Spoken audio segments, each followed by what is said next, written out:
কিছু সময় আগে আমার বয়ফ্রেন্ড আমাকে তার ব্লক লিস্টের সদস্য করে দিল। তার ভাষ্যমতে আমার অপরাধ আছে একটা, আর তা হলো আমি গরিব ঘরের মেয়ে। অথচ প্রেমের শুরুতে হাতটা ধরে বলেছিল, উঁচু নিচু আমি মানি না, আমি শুধু জানি তোমাকেই ভালোবাসি আর তোমাকেই ভালোবাসতে চাই।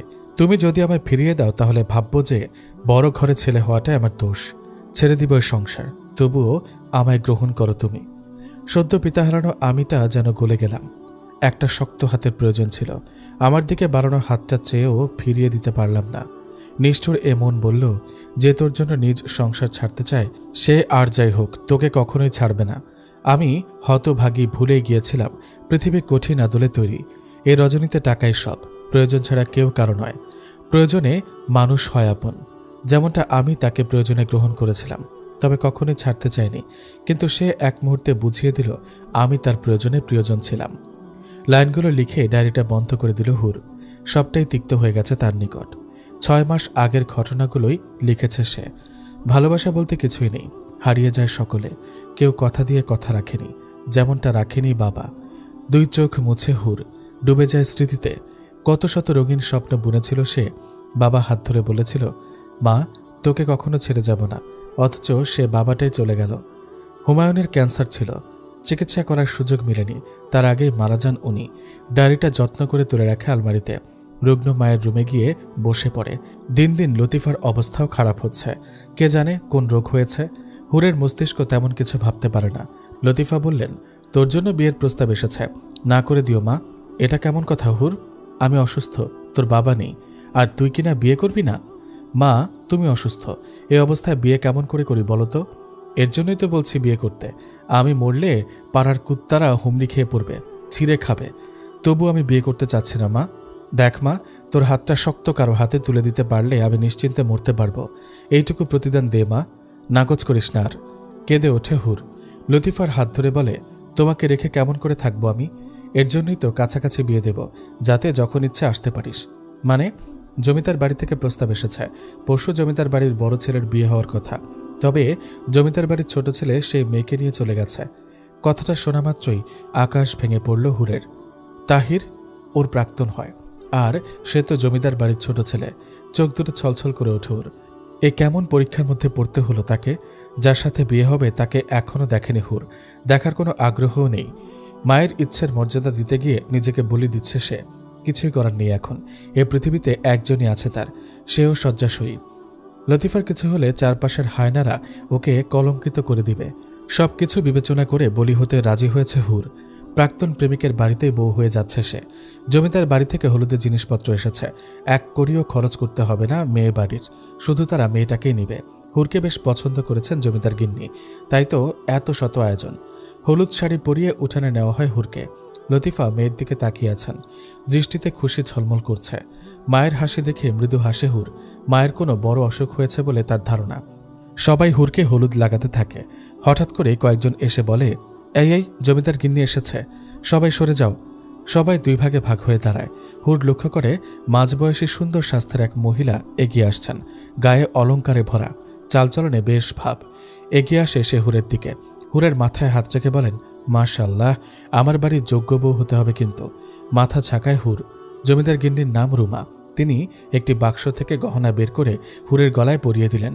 প্রচণ্ড অবাক হয় হুর, এত ভারী গহনায় কেমন অস্বস্তি হচ্ছে তার। রুমা সেটা বুঝে নিয়ে বললেন, এটা তোমাকে প্রথম দেখার জন্য দিলাম। তোমার রূপের কথা অনেক শুনেছি, তবে ভাবতেও পারিনি এত সুন্দর হবে। তোমার নামের মতোই তুমি সুন্দর। আসমান থেকে যেন কোনো হুর নেমে এসেছে। রুমার মুখে প্রশংসা শুনে লজ্জা পেল হুর। পরক্ষণেই ভাবনায় আসে তাহিরের কথা। তাহির ফিরে এলেও বাড়িতে কেমন করে থাকবে হুর? বিয়ের দিন সকালে প্রচণ্ড মন খারাপ হয় হুরের। মন খারাপের কারণ সে খুঁজে পায় না। একটু পরে যে মানুষটা স্বামী হতে চলেছে তাকে এখনও দেখেনি সে। দেখার জন্য ভেতর থেকে কোনো চাঞ্চলতাও নেই। যেন বিয়ে নয়, চলছে পুতুল খেলা। আজ বলেছে আর কালই বিয়ে। আশ্চর্য, অন্যের পাপের শাস্তি যেন তাকে দেওয়া হচ্ছে। জমিদার বাড়ি থেকে কয়েকজন মেয়ে পাঠানো হয়েছে। সকাল থেকে তারা হাত পায়ে মুখে কি যেন মাখিয়ে বসিয়ে রেখেছে। রূপচর্চা চরম পর্যায়ে উঠানো হয়েছে। হুরের কোনো অনুভূতি নেই। কিছু মেয়ে নানানভাবে মজা করে চলেছে। মেয়েটা সেদিকে ধ্যানই নেই। হঠাৎ করে বাহুতে ধাক্কা পায় ও। ঘুরে তাকাতে দেখে 2 মেয়ে হাসছে। অপ্রস্তুত হয় মেয়েটা। তিথি বলে, কি গো ভাবি, কোন ধানে আছো? আমরা এতক্ষণ ধরে এসেছি, অথচ তোমার কোনো ধ্যানই নেই। হুর ঈষৎ অপ্রস্তুত হলো, তারপর শুধালো, তোমরা? আমরা হলাম তোমার ননদিনী। হো আচ্ছা, দাঁড়িয়ে আছো কেন? বসো তোমরা। হুরের পাশে বসে তিথি। জুহি আশেপাশে তাকিয়ে বলে, শোনো ভাবিজান, আমার ভাইয়া কিন্তু একদম অন্য রকমের, তাকে সবসময় হাতে রাখবে, কেমন? মৃদু হাসে হুর। ফিসফিস করে তিথি বলে, আমার ভাইয়া যেন প্রথম রাতে সব মিষ্টি পেয়ে যায় ভাবি, ওকে অপেক্ষা করিও না আবার। জুহির এহেন কথাতে লজ্জায় রাঙা হয় হুর। বাচ্চা বাচ্চা মেয়েরা কি সব কথা বলছে? হুর কোনো উত্তর করতে পারে না। সে নিজেও খুব বড় এমন নয়, সবে 18 শেষ করেছে। এই তো মাসখানেক আগে এইচএসসি পরীক্ষা দিল। জুহি আর তিথি যেন আজ ঠিক করেছে হুরকে লজ্জায় মেরে ফেলবে। হুরের দম বন্ধ হয়ে যাবার মতন অবস্থা। কোনো মতে উঠান থেকে উঠে আসে সে। ক্লাস 10-এর মেয়েরা এত দুষ্ট হয় নাকি? সোনালি পাড়ের লাল বেনারসি পরানো হচ্ছে হুরকে, সাথে ভারী গহনার সেট, মুখে মেকআপের ছোঁয়া, সব মিলিয়ে হুর আজ নতুনভাবে হুরের মতন সেজে উঠেছে। অদ্ভুত সুন্দর লাগছে মেয়েটাকে। দূর থেকে চোখের পানি ফেললেন লতিফা। মেয়েকে বিদায় দিয়ে যেন শেষ নিঃশ্বাস ত্যাগ করবেন। উনিও একই রোগে আক্রান্ত। হুমায়ুন সিগারেটের নেশায় মত্ত ছিল। তার পাশে 22 বছর সংসার করেছে লতিফা। হুমায়ুনের সাথে সাথে তাকেও মরণ ব্যাধিতে ধরেছে। দুই চোখের কান্নিসের পানিটুকু মুছে নিয়ে এগিয়ে আসেন তিনি। হুর লতিফাকে দেখে ছলছল নয়নে তাকায়। লতিফা মেয়ের কপালে চুমু দেন। হুরের বুক হু হু করে ওঠে। লতিফা চলে আসেন অন্য ঘরে, যেখানে বিয়ে পড়ানো হচ্ছে। কিছুক্ষণ পর কবুল বলতে বলা হয় হুরকে। কয়েকবার শ্বাস ফেলে কবুল বলে হুর।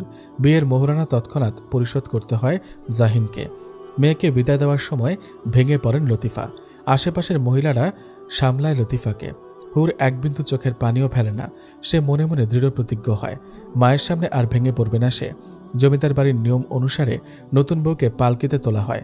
পালকি চলা শুরু করলেই দুই চোখ বেয়ে অশ্রু বেরিয়ে আসে। পালকি যত আগায় হুর যেন ঠিক ততটাই পেছনে ফিরে তাকায়। ভবিষ্যৎ নিয়ে ভাবনা আসে না তার। সে তাকিয়ে তাকিয়ে দেখে তার ফেলে যাওয়া মমতাময়ী মাকে। কেন যেন বুকটা ভারী অনুভব হয়। আচ্ছা, এখন কি তার কিছু হারানোর ব্যথা অনুভব হচ্ছে? কি হারাবে সে? তার মমতাময়ী মাকে। জমিদার বাড়ির বড় ছেলে জাহিন, তাকে দেখেনি হুর। এখন তাকে ঘরে বসিয়ে দেওয়া হয়েছে। মস্ত বড় ঘরটা ফুলের গন্ধে ভরে উঠেছে। হুর বুক ভরে শ্বাস নেয়। তার দুটো চোখ বুজে আসতে চায়। সহসাই দরজা খোলার আওয়াজ হয়। ঘুম ছুটে যায় ওর। ও চেপে বসে থাকে। বুকের ভেতর কেমন করছে। অপরিচিত মানুষের ঘ্রাণ অনুভব হচ্ছে। হুর দম আটকিয়ে বসে থাকে। জাহিন চুপচাপ স্বভাবের। জীবন নিয়ে তার অনেক বেশি ভাবনা রয়েছে, তবে সেটা প্রচার করে বেড়ানোর স্বভাব নেই তার। ও ধীরে ধীরে মেয়েটির পাশে এসে বসে। হুর তখন মাথা নিচু করে আছে। ও শুধায়, এভাবেই রাত পার করবে? প্রথমবারের মতন পুরুষ কণ্ঠটি শুনতে পায় সে। কম্পিত হয় দেহ। জাহিনের কথার জবাব মিলে না। ও হাসে। ফের শুধায়, রাগ করে আছো নাকি? হুর মাথা দোলায়। নাকচ করে বোঝায় রাগ করেনি। তবে এবার মুখ খুলে হুর মৃদু সুরে বলে, কিছু হয়নি তো। তাহলে এই ভারী কাপড় পরে আছো যে, চেঞ্জ করে আসবো? অবশ্যই। জবাব পেয়ে তৎক্ষণাৎ উঠে যায় হুর। চেঞ্জ করে আসে। এসে দেখে জাহিন নিজেও পোশাক পরিবর্তন করেছে। মানুষটির শরীর থেকে মন ভালো করার মতন সুবাস মিলছে। জাহিন এগিয়ে আসে, একদম বরাবর হয়ে দাঁড়ায়। হুর তখনও মাথা নামিয়ে আছে। পুরুষটি তার শক্ত হাতের সাহায্যে মেয়েটির থুতনি উঁচু করে ধরে। এতে দৃশ্যমান হয় সমস্ত মুখ। ওর মন জুড়ায়। এই মুখটির প্রতি বিশেষ মায়া অনুভব করে সে। ছোট ভাইয়ের করা সমস্ত কিছু জানেও। হুরকে প্রথমবার দেখে জাহিনের মনে হয়েছিল এই মেয়ে শুধু তার, শুধুই তার। জাহিন কেমন করে তাকিয়ে আছে। এদিকে লজ্জায় চোখ নামিয়ে ফেলেছে হুর। জাহিন হাসে, কানের কাছে এগিয়ে যায়। তারপর ফিসফিস করে বলে, শোনো মেয়ে, তুমি আমার প্রয়োজন নও, বরং প্রিয়জন। প্রয়োজন ফুরিয়ে যায়, তবে প্রিয়জন ফুরায় না। ছেলেটির এহেন কথায় হুরের শরীর কেঁপে ওঠে। দুই চোখে অশ্রু নামে। তবে সত্যি কি প্রিয়জন পেল সে? একটি মিষ্টি সকালের সূচনা হলো। জাহিনের সর্বাঙ্গে নববধূর ঘ্রাণ। হুরের ঘুম বেশ আগেই ভেঙেছিল, তবে হাতের বাঁধন থাকায় উঠে যেতে পারেনি। জাহিন চোখ মেলে চাইল। পাশ করতেই বুকের ভেতর এক রহস্যময় অনুভূতি পেল, যা আগে কখনোই হয়নি। আপনার ঘুম ভেঙেছে? এ কথা বলেই নিজের শরীর থেকে পুরুষটির আলগা হয়ে যাওয়া হাতটি সরিয়ে নিল হুর। উঠে বসে দ্রুত আরশির সামনে এলো। শরীরের পোশাকটি ঠিক করে নিয়ে বলল, আমি ফ্রেশ হয়ে আসি। অনেকটা দ্রুতই চলে গেল হুর, যেন পালিয়ে বাঁচার প্রয়াস। জাহিন কয়েক সেকেন্ড মৌন থেকে অধর প্রসারিত করল। গতকাল থেকে তার জীবন পরিবর্তন হয়ে গিয়েছে, আর এই পরিবর্তন ওর কাছে ভীষণ উপভোগের। হুর যখন ফ্রেশ হয়ে এলো, জাহিন তখন পুরো জেগে গিয়েছে। জানালার পর্দা খুলে দেওয়াতে সকালের মিষ্টি রোদ এসে ঘরময় ছোটাছুটি খেলছে। ভেজা চুলগুলো তোয়ালে দিয়ে পেঁচিয়ে নিয়েছে মেয়েটি। জাহিন যখন তার দিকে দৃষ্টি ফেরালো, ও তখন কিছুটা আমতামতা করে বলল, ওয়াশরুমে এই তোয়ালেটা ছিল, আপনার বোধহয়, আমি ব্যবহার করে ফেলেছি। শেষ বাক্যটা বলতে গিয়ে কেমন সংকোচে ডুবে গেল মেয়েটা। ওর আচরণে হেসে ফেলল জাহিন। সমস্যা নেই, আমাকে দাও, আমিও গোসল করে আসি। চুল থেকে তোয়ালেখানা খুলে দিল হুর। সেটা নিয়ে ওয়াশরুমের দিকে এগিয়ে গেল জাহিন। তোয়ালে থেকে অদ্ভুত সুন্দর এক ঘ্রাণ পাওয়া যাচ্ছে। এই সুন্দর ঘ্রাণ এখন থেকে রোজ পাওয়া যাবে। বিষয়টা স্মরণ হতেই বুকের ভেতর কেমন একটা অনুভূতি হয়। জাহিনের অধর আপনা আপনি প্রসারিত হলো। একেই হয়তো ভাগ্য বলে। মেজাজ উষ্ণ হয়ে আছে জমিদার গিন্নি রুমার। ছোট ছেলেটার খোঁজ এখনো পাওয়া যায়নি। তিনি এবার অধৈর্যই হয়ে যাচ্ছেন। একটা কাজ যদি ঠিক মতন হয়। ও কোথায় পালিয়েছে? দেশ ছেড়েছে কি? সামনে থাকা ছেলেটা মাথা নত করে রাখে। মিনমিনে সুরে বলে, ছোট সাহেবকে আশেপাশের সব জায়গায় খুঁজেছি, কিন্তু পাইনি। একটা মানুষ উধাও হয়ে গেল। খোঁজ চলছে, আশা করি পেয়ে যাব। সেদিনটা কবে আশরাফ? আশরাফ নামের ছেলেটা মাথা নামিয়ে রাখে। রুমা ক্ষণে ক্ষণে মেজাজ হারাচ্ছেন। জাহিন সিঁড়ি দিয়ে নেমে আসছিল। তাকে দেখে আশরাফ বাইরের দিকে অগ্রসর হলো। কি খবর বাবা? মুহূর্তে মেজাজ বদলে কথাটা বললেন রুমা। তবে জাহিন সেটা ধরে ফেলল। আশরাফকে যেতে দেখেছে সে। তাহিরকে পাওয়া যায়নি? রুমা যেন কথাটা এড়িয়ে যেতে চাইলেন। দৃষ্টি ঘুরিয়ে বললেন, হুর কোথায়? সাথে এলো না? একটু পরই আসবে। তার আগে বলুন, তাহিরকে পাওয়া যায়নি? যায়নি তো কি হয়েছে, পাওয়া যাবে। দেশ ছেড়ে তো পালায়নি।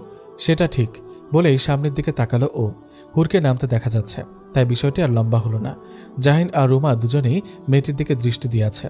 সদ্য গোসল করে নামা হুরকে হুরের অনুরূপী দেখাচ্ছে। মাশাআল্লাহ। কাছে এগিয়ে এসে কথাটা বললেন রুমা। হুর অনেকটা লজ্জা পেল। একবার জাহিনের সাথে দৃষ্টিও মিলে গেল। ও চট করে দৃষ্টি ফিরিয়ে অন্য পাশে চাইল। সবকিছু মেনে নিয়ে বিয়েটা করেছে হুর। তবে কোথাও একটা সংকোচ রয়ে গিয়েছে। বুকের ভেতর হুহু এখনো করে। তাই কিনা দুদিন ধরে খাওয়া দাওয়া নেই। ডাইনিংয়ে নানা রকম খাবার সাজানো। হুর চেয়ে দেখছে শুধু, তবে রুচি আসছে না। জাহিন নরম সুরে বলল, খাবারগুলো পছন্দ হয়নি? চমকালো মেয়েটি। অন্যমনস্ক ছিল বিধায় জাহিনের হঠাৎ বলা কথাগুলো সমস্ত শরীরে কেমন একটা শিরশিরে হাওয়ার মতন মনে হলো। জি হয়েছে। তবে খাচ্ছ না কেন?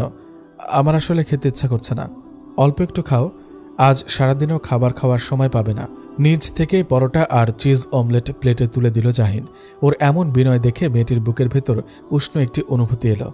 সেই সাথে নিজেকে শাসন করে বোঝালো, অতীতের সবকিছু ভুলে গিয়ে এই মানুষটাকে যেন সবটুকু দিয়ে ভালোবাসতে পারে। হুরকে আরও একবার সাজিয়ে গুছিয়ে পুতুলের ন্যায় বসিয়ে রাখা হলো। ও একটু মনমরা হয়েছিল। ঠিক তখনই পাখির মতন উড়ে এলো ধিকিশরী। তিথি এসে হুরের গলার আশেপাশে দেখতে লাগলো। ওর এহেন কাণ্ডে বিয়ভরের মতন চেয়ে রইল হুর। মেকআপে সব ঢেকে গেল নাকি? তিথির কথার জবাবে জুহি বলল, হতেও পারে। সকালে আসা উচিত ছিল। ওদের দুজনের কথার মাঝে বোকার মতন হুর বলল, তোমরা কিসের কথা বলছো? লাভ বাইট, বলল জুহি। ওর কথায় চোখ বড় বড় করে ফেলল হুর। কেমন একটা লজ্জা লাগছে।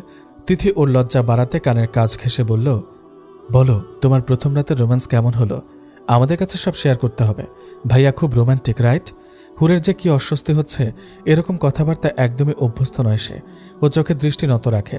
তবে এই দুই কিশোরীও থেমে থাকার পাত্রী নয়। নাছোড়বান্দা হয়ে একের পর এক প্রশ্ন করতে থাকে। অথচ হুর শুধু লজ্জায় মিয়ে যায়। চারপাশে চোখ বুলায়, যদি কাউকে পায় যে তাকে এই দুই কিশোরীর হাত থেকে রক্ষা করবে। কিন্তু হায়, পরিচিত কারোরই দেখা মেলে না। তোরা এভাবে হাসছিস কেন? হুট করে জাহিনের গলাটা শোনা গেল। এতে করে দুই বোন কেমন জড়সড় হলো। ঠিক তারপরেই মেকি হাসি মিশিয়ে তিথি বলল, কিছু না তো। হ্যাঁ ভাইয়া, আমরা এমনি হাসছিলাম, একই সুরে বলল জুহি। এই দুই বোনকে বেশ ভালো করে চেনা আছে জাহিনের।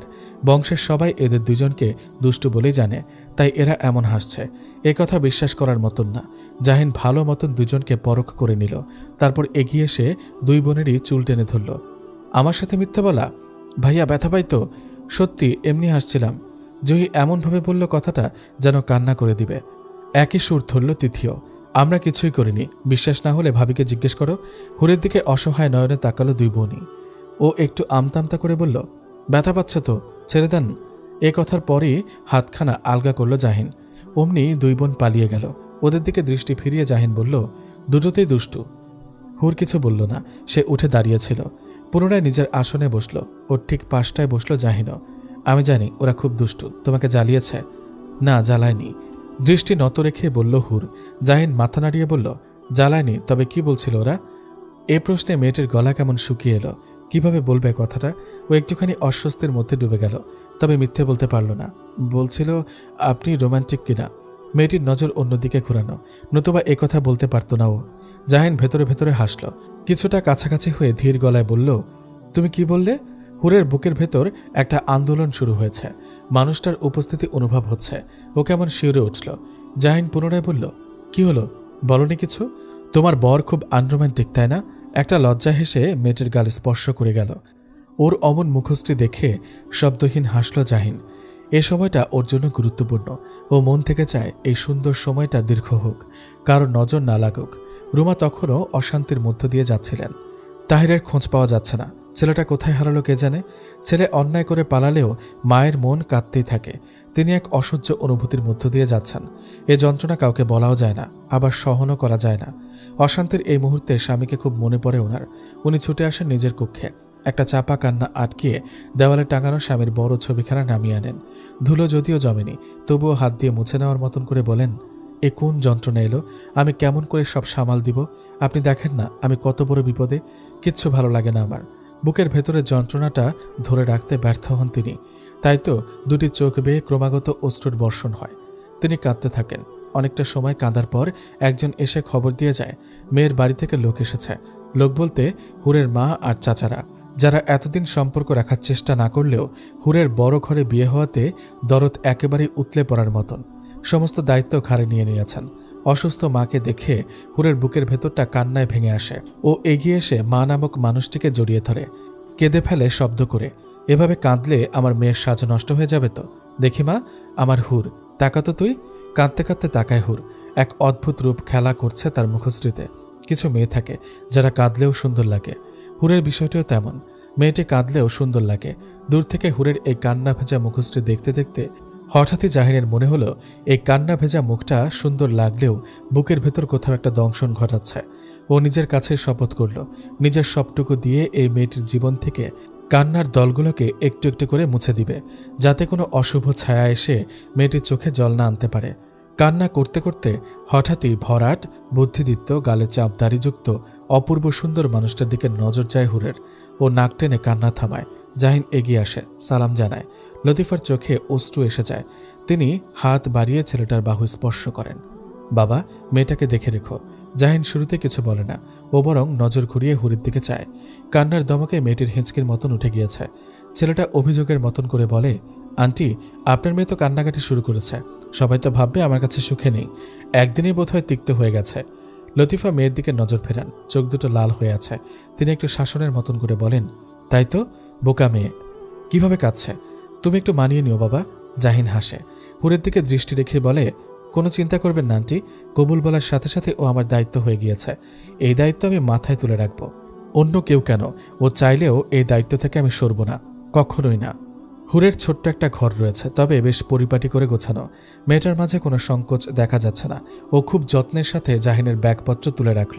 বাইরে থেকে কথা শেষ করে এসে জাহিন সেটাই দেখল। সাধারণভাবেই এমন পরিবেশে কখনোই তার থাকা হয়নি। একটু অসুবিধা মনে হচ্ছে। ওর মুখশ্রী দেখে হুর শুধালো, কিছু ভাবছেন? ভাবছি তো। কি? তোমার কথা। একটা মৃদু হাসিতে মেয়েটির অথর প্রসারিত হলো। জাহিন এগিয়ে এসে খাটে পা তুলে বসল। একটা বিষয় ভালো, ঘরটার মেঝে পাকা করা, নতুবা মানিয়ে নিতেও খুব কষ্ট হতো। আপনার ব্যাগপত্র ওখানটা রাখা।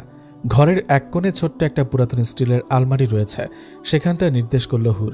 জাহিন একবার চোখ বুলিয়ে হুরের দিকে নজর ফেরালো। আমরা এখানে কদিন থাকব? প্রশ্নটা করল হুর। জাহিন একই সুর ধরে বলল, তোমার যতদিন ইচ্ছে হবে। আমার ইচ্ছে? কিন্তু আপনার অসুবিধা হবে না? সত্যিকার অর্থে কিঞ্চিত অসুবিধা হবে।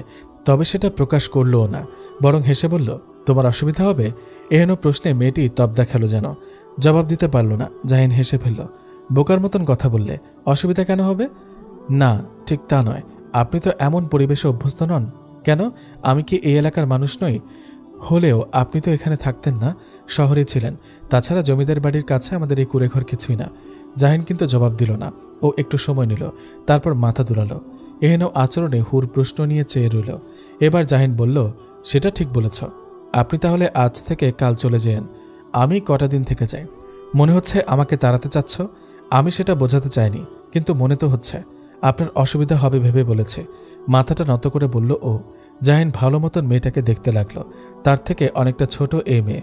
প্রথম যখন দেখেছিল তখন তো আরও ছোট ছিল, এখন তবুও পরিপক্ক একটা ভাব এসেছে।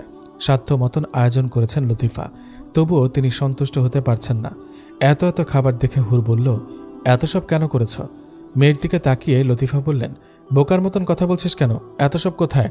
জমিদার বাড়ির তুলনায় এগুলো কিছু? কিন্তু আমাদের তুলনায় তো অনেক কিছু মা। হুর পুনরায় চোখ বোলালো।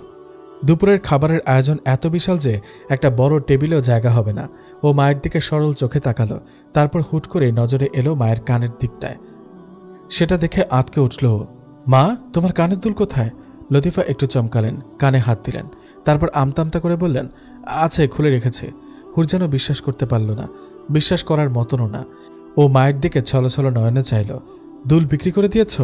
এ কথায় লতিফা মেয়ের দিকে দৃষ্টি ফেরালেন, হাত দ্বারা গাল স্পর্শ করে বললেন, ছেলেটা প্রথমবার এ বাড়ি এসেছে, একেবারে যাতা তো খাওয়ানো যায় না।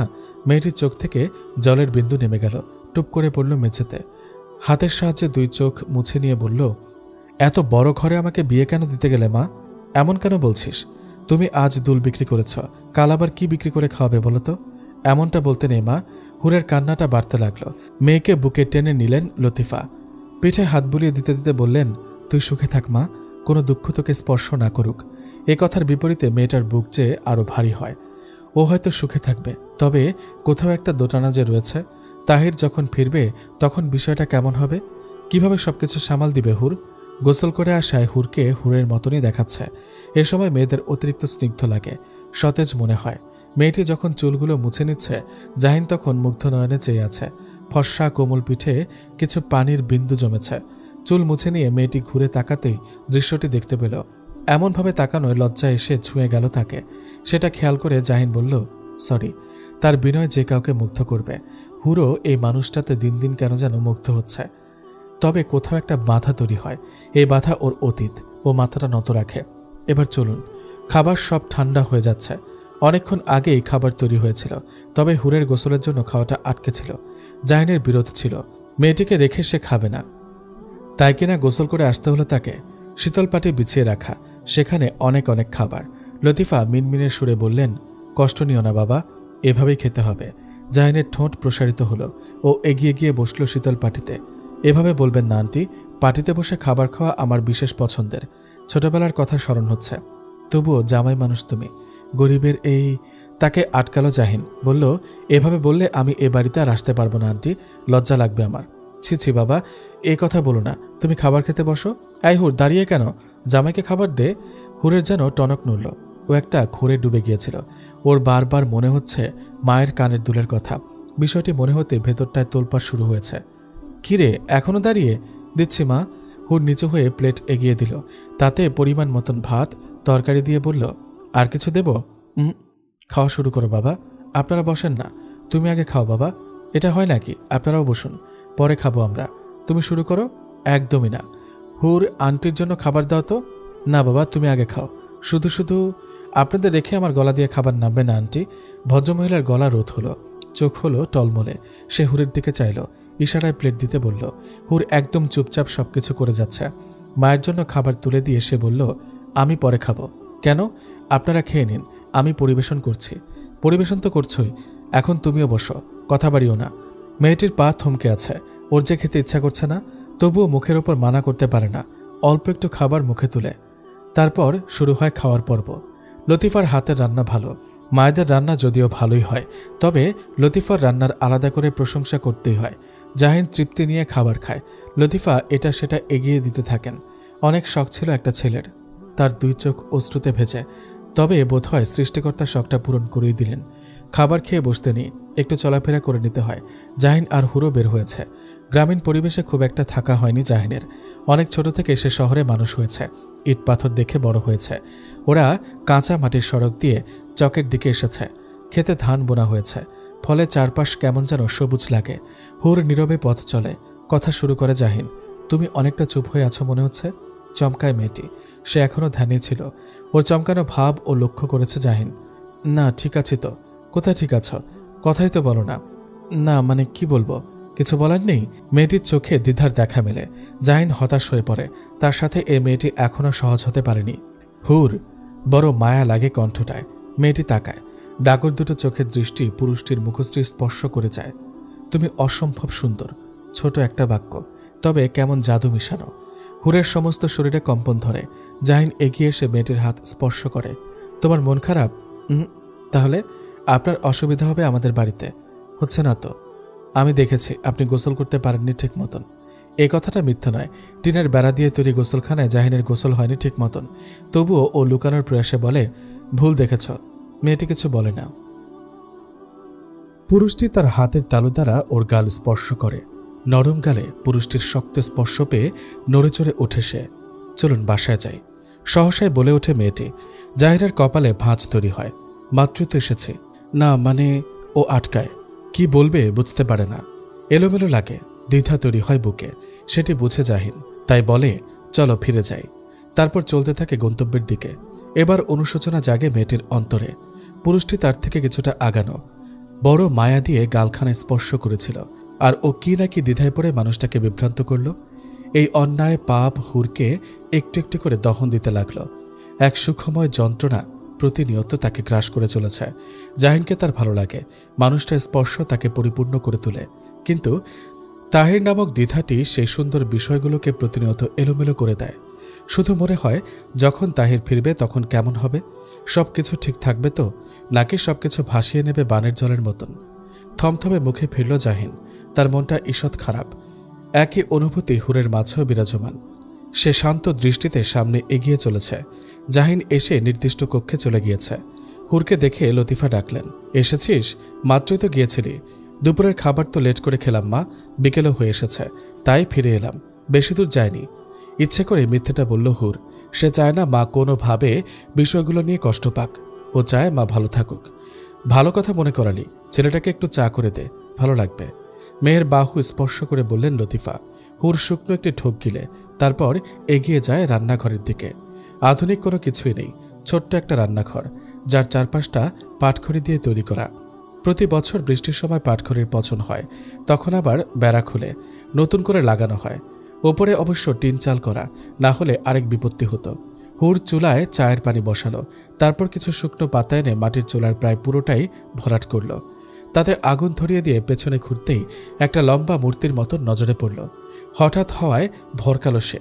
জাহিন ছোট ছোট চোখে তাকিয়ে শুধালো, ভয় পেয়েছ? না। ওভাবে চমকালে যে? আপনি কখন এলেন? ঘরে তো ছিলেন। এসে তো ঘরে যাওনি, আন্টিকে জিজ্ঞাসা করতে এদিকের কথা বললেন। ও। তারপর কয়েক সেকেন্ডের নীরবতা। জাহিন তখনও দাঁড়িয়ে আছে। হুর শুধালো, আপনি কি বসবেন? বসলে তোমার সমস্যা হবে? মেয়েটির হৃদয়ে একটা ধাক্কা লাগলো। জাহিন এ কথা কেন শুধালো? তবে কি তার হৃদয়ে দ্বিধা রয়েছে? আমার কেন সমস্যা হবে, আপনি বসুন বলেই কাঠের তৈরি একটি আসন এগিয়ে দিল হুর। জাহিন বসল। পানিতে বলক এসেছে, তাতে পরিমাণ মতন চিনি আর অল্প একটু লবণ দিল হুর। তারপর দিল গুঁড়ো চা পাতা। কয়েক মিনিট পর চা নামিয়ে ফেলল। এবার চুলায় বসালো দুধ, যা আগে থেকে ঘন করে রাখা। তবুও সেটা গরম করে নিয়ে তাতে লিকার চা মিশিয়ে নিল। পুরোটাই মনোযোগ দিয়ে দেখল জাহিন। তুমি কিন্তু ভালো চা বানাও, এখনো তো খেয়ে দেখেননি। খাওয়া লাগে না, দেখেই বোঝা যায়। খেয়ে ভালো না লাগলে পরে কিন্তু আমায় দোষ দিতে পারবেন না। এ কথার বিপরীতে জাহিন শুধুই হাসল। হুর চায়ের কাপে চা ঠেলে নিয়ে বলল, জানি না ভালো লাগবে কিনা। কাপ তুলে নিল জাহিন। জবাব না দিয়ে সে বরং চুমুক বসালো। চায়ের স্বাদ ভালো হয়েছে, কড়া লিকার হওয়াতে খেতে আরাম লাগছে। এত ভালো চা বানাও? সেটা আগে জানলে আবদার করে বসতাম। সত্যি ভালো লেগেছে, তুমি খেয়ে দেখো। এ বলে কাপটি এগিয়ে দিল জাহিন। হুর দ্বিধায় পড়ল, তবে জাহিন এগিয়ে ধরায় মানা করতে পারল না। ও চায়ের কাপে চুমুক বসালো। যেখানে জাহিনের ঠোঁট স্পর্শ করেছিল ওখান থেকে চুমুক দিল ও। জাহিন সেটা লক্ষ্য করল। ওর ভালো লাগলো এটা ভেবে মেয়েটি তার প্রতি ভালোবাসার অনুভূতি না রাখলেও ভালো লাগার অনুভূতি ঠিকই রাখে। রাতের খাবার খাওয়ার সময় লতিফার সাথে বেশ কথাবার্তা হলো জাহিনের। শ্রদ্ধার সম্মান জানানোর ক্ষেত্রে ছেলেটা অতুলনীয় বটে। ওর প্রতিটা কাজ চলন বলনে মুগ্ধ হয়ে যাচ্ছে হুর। আকাশের বুক থেকে মেঘের দল একটু একটু করে সরতে শুরু করেছে। মেয়েটি তখনও একধানে চেয়ে। লতিফা একবার বাহু টেনে ধরলেন। কি হয়েছে তোর? কিছু হয়নি তো মা, কতবার ডাকছি উত্তর করছিস না যে? ডেকেছ? অবাক হয়ে বলল হুর। লতিফা শান্ত দৃষ্টিতে মেয়ের দিকে তাকালেন, মাথায় হাত বুলিয়ে বললেন, সব ঠিক আছে তো? হ্যাঁ সব ঠিক আছে, তুমি চিন্তা করো না। জানি দুলের জন্য তোর মনটা ভালো নেই। যা যাবার তা চলে গিয়েছে মা, সেটাই রে। তুই যা, ঘুমিয়ে পড়, লেট করিস না। মাথা নাড়িয়ে চলে যায় হুর। লতিফা সে পথে চেয়ে থাকেন। বুকের ভেতরটা হু হু করে ওঠে। এই সময়টায় স্বামীর কথা বড় স্মরণ হয়। লোকটার চলে যাওয়ার পর মেয়েকে ধরে বেঁচেছিলেন। তবে মেয়েরা যে অন্যের ঘরের জন্য বড় হয় আর নিজের ঘরে দিয়ে যায় শূন্যতা। জাহিনের ঘরটা বিশাল, সে সাথে রয়েছে নানান ধরনের জিনিসপত্র। সে তুলনায় ছোট্ট একটা কক্ষ হুরের, তাও দামি কোনো জিনিসপত্র নেই। লজ্জা না হলেও মানুষটার কথা ভেবে খারাপ লাগছে। খাটের এক কোণে বসে থাকা সুপুরুষকে এই কক্ষে বেমানান ঠেকছে।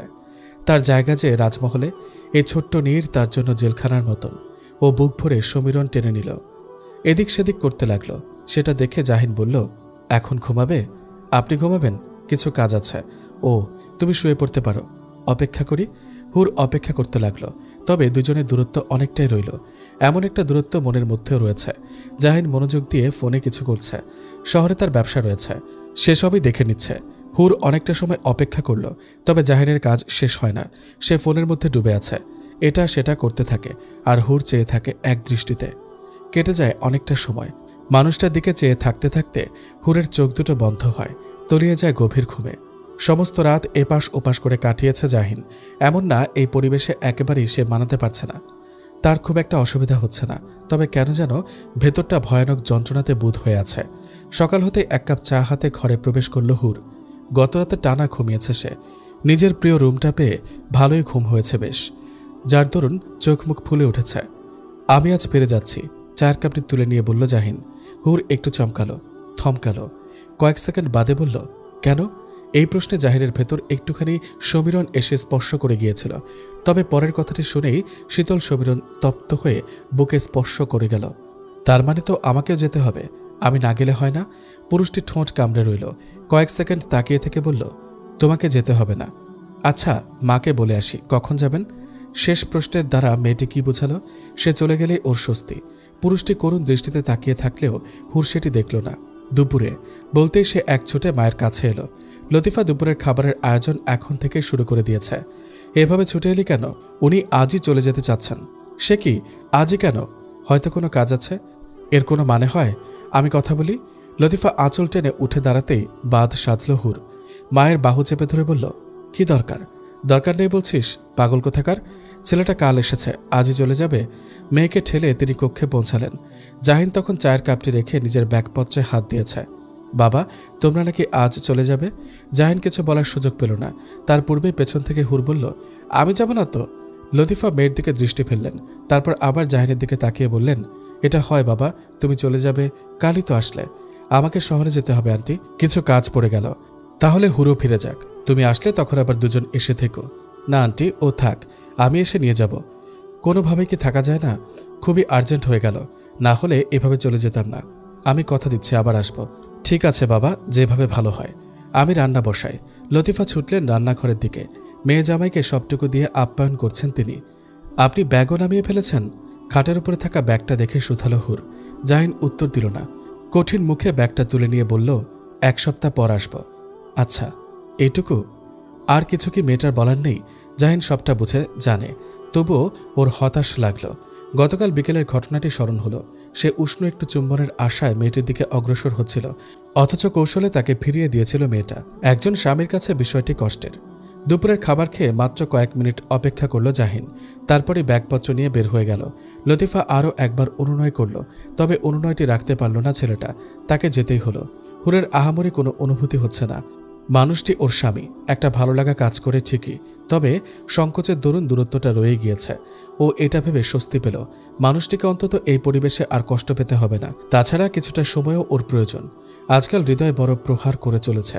জাহিনের কাছাকাছি হওয়া মাত্রই তাহিরের কথা স্মরণ হয়। তীব্র অস্বস্তিতে ভালো লাগা পরিণত হয় বিভ্রমে। ভয় এসে চেপে ধরে গলা, আর তারপর বাড়ে দূরত্ব। আশ্চর্য হলেও সত্য, জাহিনের ফোন নাম্বারটি তার কাছে নেই। সন্ধ্যার নামাজ শেষ করে এসে মা বললেন, জাহিনের সাথে কথা বলেছিস? এ কথায় চমকায় মেয়েটি, কথা বলতে পারে না। লতিফা মাত্রই নামাজ শেষ করে এসেছেন, মেয়ের পাশে বসেন। সব ঠিক আছে? হ্যাঁ মা, সব ঠিক আছে, তুমি ভেবো না। ভাবতে চায় না রে মা, তবুও ভাবনা এসে যায়। ও বাড়ির সবাই কেমন? হুর শান্ত দৃষ্টিতে মায়ের দিকে চায়। এ নারীটির জীবনে কি আছে? কিছুই তো নেই, শুধু সে আছে। তার জন্যই তো নিজের সবটুকু শেষ করে চলেছেন। হুরের ভেতরটা তীব্র খারাপ লাগায় বুধ হয়ে গেল। ও মায়ের কাঁধে মাথাটা এলিয়ে দিল। সবাই ভালো মানুষ মা, সবাই খুব ভালো, তুমি চিন্তা করো না। মুখে এ কথা বললেও ওর ভেতরে যে প্রহার চলে, তাহির নামক ব্যথাটা পুনরায় বুকে এসে আন্দোলন করে। ও মনে মনে প্রার্থনা করে তাহির যেন ফিরে না আসে। সে ফিরলে হুরের জীবনটা বানের জলে ভেসে যাবে। একটা সুন্দর সংসার হওয়ার পূর্বেই তাতে ভাঙচুর হবে, যা শেষ করে দিবে একাধিক জীবন। তখন বিচ্ছেদ ছাড়া আর কোনো উপায় কি থাকবে? প্রথম দিন ভালোভাবে গেলেও দ্বিতীয় দিন হুরের ভেতরটায় অস্থিরতা নেমে এলো। ওর হৃদয়ের ছটফট বাড়তে লাগলো। নিজের বোকামি খেয়াল করে মন খারাপ করে বসে রইল সে। সেই মন খারাপ বোধহয় জাহিনের কাছে ঠিক ঠিক পৌঁছে গেল। তাই তো ছেলেটার কল এলো সন্ধ্যার কিছু সময় পূর্বে। তখন আকাশ ঈষৎ লাল হয়ে এসেছে।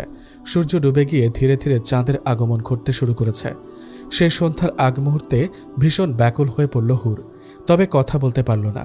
ওপাশ থেকে সুর ভেসে এলো, হুর। মেয়েটির হৃদয় যেন এক পশলা বৃষ্টির স্পর্শে নেচে উঠল। তবে গলা দিয়ে কথা যে আসে না। হুর, শুনতে পারছ? মেয়েটার জবাব নেই। এবার জাহিনের কপালে এক ভাঁজের উদয় ঘটে। ও ঠোঁট কামড়ে কয়েক সেকেন্ড চুপ থাকে। পুনরায় ডাকে, হুর, ঠিক আছো তুমি? এবার কিছুটা হাঁপিয়ে গিয়েছে। এমনভাবে মেয়েটি বলে, জি, আমি ঠিক আছি। তারপর কয়েক সেকেন্ডের নীরবতা। কেউ কথা বলে না। জাহিন বোধহয় ইচ্ছে করে সময় দেয়। সে সময়টুকু পেয়ে মৃদু সুরে হুর বলে, আপনি ঠিক আছেন? হ্যাঁ। ছোট্ট একটা জবাব, তবে প্রশান্তির। হুরের ভালো লাগে। একই সাথে কান্নাও পায়। কান্না পায় মানুষটা নাম্বার না থাকার কারণে। আমি আসলে দুঃখিত। লজ্জা, অস্বস্তি আর কষ্ট থেকে ছোট্ট এই বাক্য বলে হুর। জাহিন একটু চুপ থেকে বোঝার প্রয়াস করল। অন্তরের জবাবটির সাথে মিলিয়ে নিতে শুধালো, কেন? আমার কাছে আসলে আপনার নাম্বার ছিল না, তাই কল করতে পারিনি। বিষয়টি স্বাভাবিক ও অস্বাভাবিক দুই অনুভূতির মিশ্রণ। তবে জাহিন সেসব তোয়াক্কা করল না। ওর মন খারাপও হয়নি। ও বুঝতার মানুষ, মেয়েটির অনুভূতি বোঝে, জানে, মানিয়ে নেওয়ার চেষ্টা করে। কোনো ব্যাপার না, তুমি বলো সব ঠিকঠাক যাচ্ছে কিনা। আমি ঠিক আছি, কিন্তু আপনি? ওকে আটকে দেয় জাহিন। বলে, আমি রাগ করিনি, কিন্তু আমার যে কষ্ট লাগছে। জাহিনের অথর প্রসারিত হয়। এই মেয়েটির হৃদয়ে সে যে স্থান তৈরি করতে পেরেছে এ নিয়ে কোনো সন্দেহ নেই। তবে দ্বিধাটা এখনও বিদ্যমান। সেটাই কাটিয়ে নিতে হবে। আপনি সত্যিই রাগ করেননি? রাগ করলে কল করতাম? জানি না, আমার শুধু মনে হচ্ছে আপনাকে রাগিয়ে দিয়েছি। একদমই রাগ করিনি, তুমি এটা মনে রেখো না। অমন সময় সন্ধ্যার আজান পড়ল। ওরা দুজনেই চুপ হয়ে গেল। মনোযোগ দিয়ে আজান শুনল। আজান শেষ হলে জাহিন বলল, কোনো ব্যাপার না, তুমি এটা নিয়ে ভাববে না, আমি পরে আবার কল করব। আচ্ছা বলেই কল কাটল হুর। ভেতর ঘর থেকে মায়ের ডাক পড়েছে। ছোট ছোট কদমে এগিয়ে গেল সেদিকে। মেয়ের মুখটায় কিছু ভালো লাগার পরশ অনুভব করতে পারলেন লতিফা। এগিয়ে এসে বললেন, নামাজ পড়ব, অজু করে আসি চল। কথা মতন মাথা নাড়ল হুর। কলপাড়ে এসে অজু করতে বসল।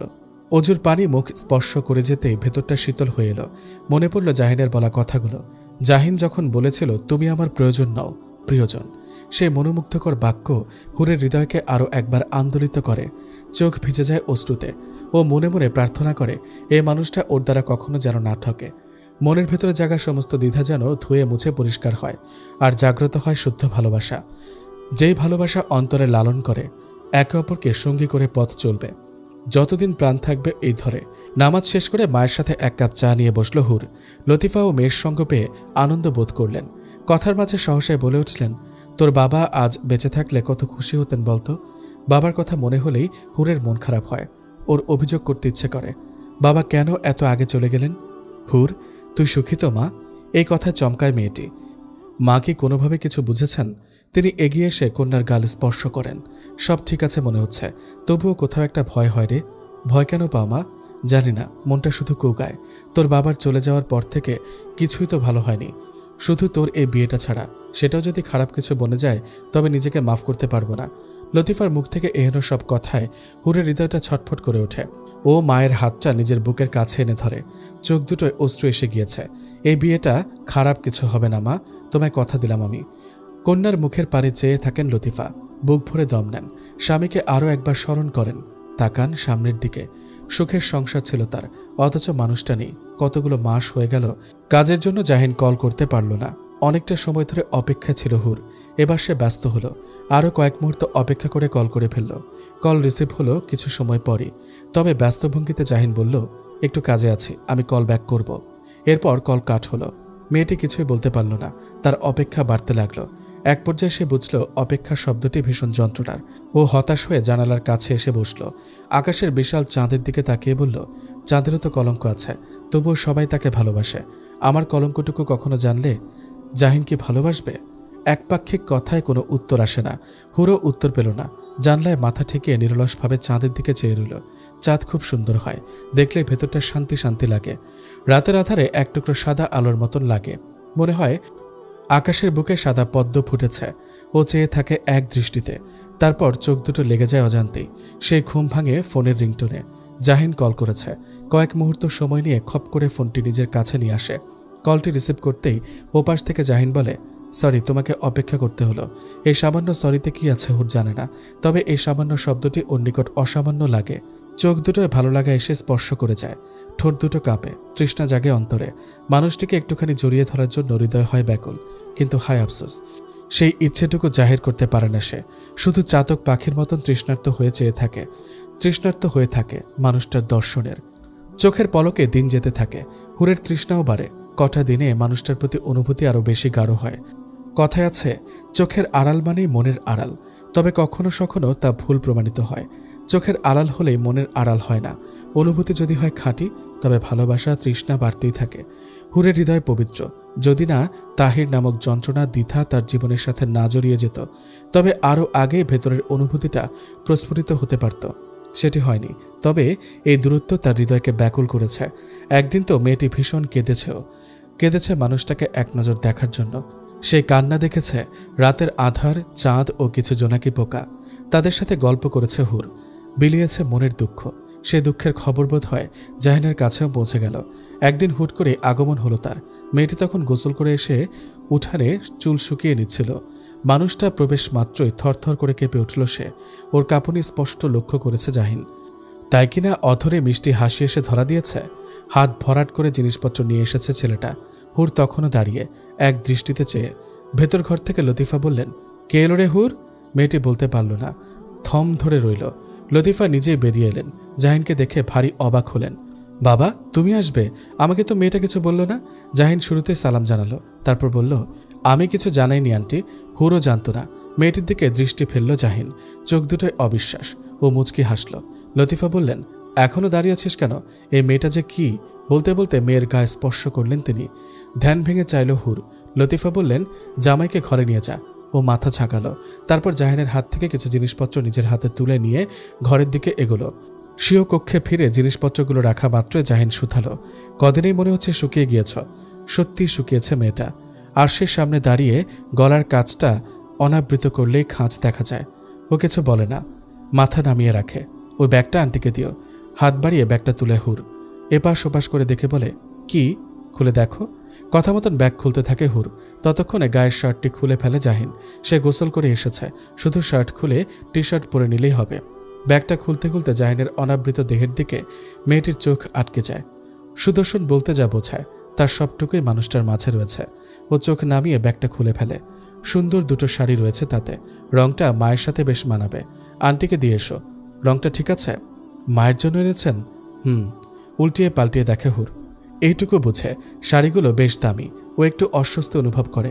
এগুলোর দরকার ছিল না। কেন? কত দামি এগুলো, শুধু শুধু খরচ করলেন। দামের কথা কেন বলছো? উপহার কখনো দাম দিয়ে বিচার করতে হয় না। কি সুন্দর করে কথাটা বলল জাহিন, মন জুড়িয়ে যাওয়ার মতন। হুরের ভেতরটা স্বস্তিতে ভরে ওঠে। অনেকদিন হয় মা নতুন কাপড় পরে না। মাকে নতুন কাপড়ে দেখার লোভটা একেবারেই সামলাতে পারল না ও। চট করে চলে গেল মায়ের কাছে। মা তখন তড়িঘড়ি করে রান্না বসিয়েছেন। ছেলেটা আসবে জানলে কত আগে রান্না বসিয়ে দিতাম। কি অবস্থা! ঘরে তো ভালো কিছুও নেই। সে কথায় পাত্তা দেয় না হুর। ও বরং একটা শাড়ি নিয়ে মায়ের দিকে এগিয়ে যায়। সেটা আলগোছে মায়ের গায়ে রাখতেই লতিফা বলেন, কি করছিস? একটু চুপ করো তো। পরপর দুটো শাড়ি মায়ের গায়ে দিয়ে দেখে হুর। সত্যি খুব সুন্দর। ওর দুটো চোখ খুশিতে ভরে ওঠে। আজকে একটা পরবে। এসব কি? এই শাড়ি? এগুলো তো অনেক দাম মনে হচ্ছে। তোমার জন্য নিয়ে এসেছেন। হায় আল্লাহ, এত টাকা! এই বলে শাড়ি দুটো হাতে তুলে নিলেন লতিফা। লজ্জায় তার মুখ রাঙা হয়ে গিয়েছে। কি কাণ্ড বলতো!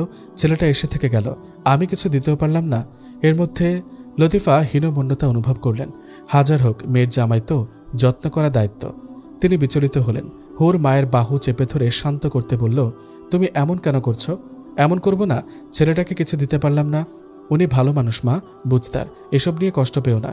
লতিফা সরল চোখে মেয়ের দিকে তাকালেন। এই প্রথম মেয়ের মুখ থেকে প্রশংসা শুনলেন তিনি। ওনার ভেতরটা খুশিতে ভরল। তিনি একটু দ্বিধায় ছিলেন, মেয়েটা সুখে আছে কিনা এটা ভেবেই বুকটা হুহু করছিল। কিন্তু এখন মনে হচ্ছে মেয়ের জন্য সর্বোচ্চ ভালো সিদ্ধান্ত নিয়েছেন তিনি। সেজন্য মনে মনে সৃষ্টিকর্তার নিকট শুকরিয়া আদায়ও করলেন। শুধু লতিফার জন্য নয়, হুরের জন্য নতুন পোশাক এনেছেন জাহিন। দুপুরের খাওয়া দাওয়া শেষ করে বলেছে বিকালে তারা বের হবে। এই তারার মধ্যে আছেন লতিফাও। এই শুনে তিনি বড় লজ্জায় রাঙা হয়েছেন, মানা করছেন। তবে জাহিন জানিয়েছে যেতেই হবে। ও চায় চলে যাওয়ার আগে একটা সুন্দর বিকেল কাটাতে। পাশের গ্রামে মেলা বসেছে, সেখানে যাবে তারা। লতিফাকে এক প্রকার জোর করেই নতুন কাপড় পরালো হুর। তারপর হাসি হাসি মুখে মাকে জড়িয়ে ধরল। কতদিন পর তোমাকে এভাবে দেখলাম মা। লতিফা লজ্জা পাচ্ছিলেন। তার লজ্জা দেখে হুরের আবার চোখে জল আসে। মা মেয়ে একচোট লজ্জা, খুশি ও চোখের জল ফেলে। তারপর হুর চলে আসে নিজের কক্ষে।